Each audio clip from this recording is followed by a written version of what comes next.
അടുത്ത programme your choice. ഇപ്പോൾ സുമാറ്റോയുടെയും സ്വിഗ്ഗിയുടെയും ഒക്കെ കാലമല്ലേ. നിങ്ങൾ എന്ത് പറഞ്ഞാലും ഉടനടി സ്റ്റേജിലെത്തും. പറയൂ, നിങ്ങൾക്ക് എന്ത് പ്രോഗ്രാമാണ് വേണ്ടത്? ഞങ്ങൾക്കൊരു നാടൻ പാട്ട് വേണം. അതെ, ഒത്തിരി നാളായി ഒരു നാടൻ പാട്ട് കേട്ടിട്ട്. ഓ, അതിനെന്നാ, അതൊക്കെ ശരിയാക്കാവല്ലോ. ഓക്കെ, റെഡിയാക്കാം കേട്ടോ. ഹലോ, കലാമണ്ഡലം ഓഫീസല്ലേ? അതെ. ഒരു നാടൻ പാട്ട് വേണം, പെട്ടെന്നൊന്ന് അറേഞ്ച് ചെയ്യണേ. സ്ഥലം Holy Trinity Cathedral, Ramanathapuram. Okay. രാജാക്കന്മാരുടെ 1-ാം പുസ്തകം 21-ാം അധ്യായത്തിൽ നിന്നും ആരംഭിക്കുന്ന ഈ സംഭവകഥ നാം ഒരിക്കലും മറക്കരുത്. തകതയം താരോ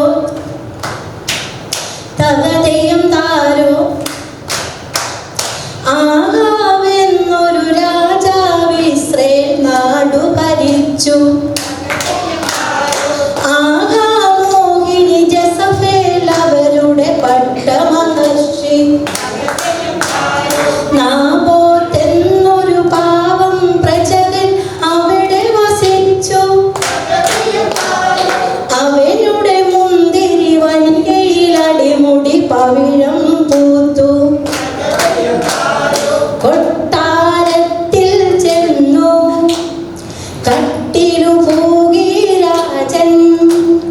പൊട്ടിച്ചിരിയോടവിടെ അണഞ്ഞു ജസഫേൽ റാണി. കൊട്ടാരത്തിൽ ചെന്നു കട്ടിലു പോകി രാജൻ. പൊട്ടിച്ചിരിയോടവിടെ അണഞ്ഞു ജസഫേൽ റാണി. ആഹാവെന്നൊരു രാജാവ് ഇസ്രയേൽ നാടു ഭരിച്ചു. ആഹാമോഹിനി ജസഫേൽ അവരുടെ പട്ടമഹർഷി.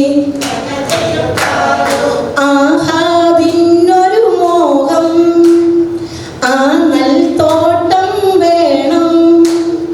നാബോത്തോതി പൈതൃക സ്വത്തതു നൽകില്ലാർക്കും. ആഹാബിന്നൊരു മോഹം, ആ നൽത്തോട്ടം വേണം. നാണം കെട്ടൊരു രാജൻ ദുഃഖി ചുടനെ മടങ്ങി.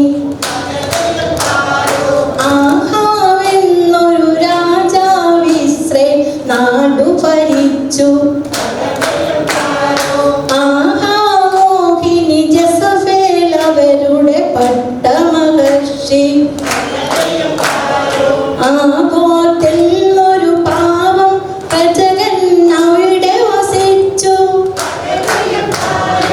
അവനുടെ മുന്തിരി വനികയിൽ അടിമുടി പവിഴം പൂത്തു. ആഘോഷങ്ങൾക്കിടയിൽ രണ്ടാളുകൾ കൈ ചൂണ്ടി. നാബോത്തിന് എതിരെ ദൂഷണമാരോപിച്ചു. ആഘോഷങ്ങൾക്കിടയിൽ രണ്ടാളുകൾ കൈ ചൂണ്ടി. ന്യായാധിപനതു കണ്ണുമടച്ച് ശരിയും വെച്ചു. കള്ളൻ കർഷകൻ എന്നെല്ലാരും അവനെ വിളിച്ചു.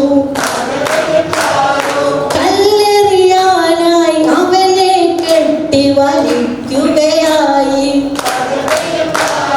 ഹൃദയം കല്ലായി തീർന്നവരെല്ലാം അവനെ എറിഞ്ഞു. തലമുറയോട പാവം സത്യം അവിടെ മരിച്ചു.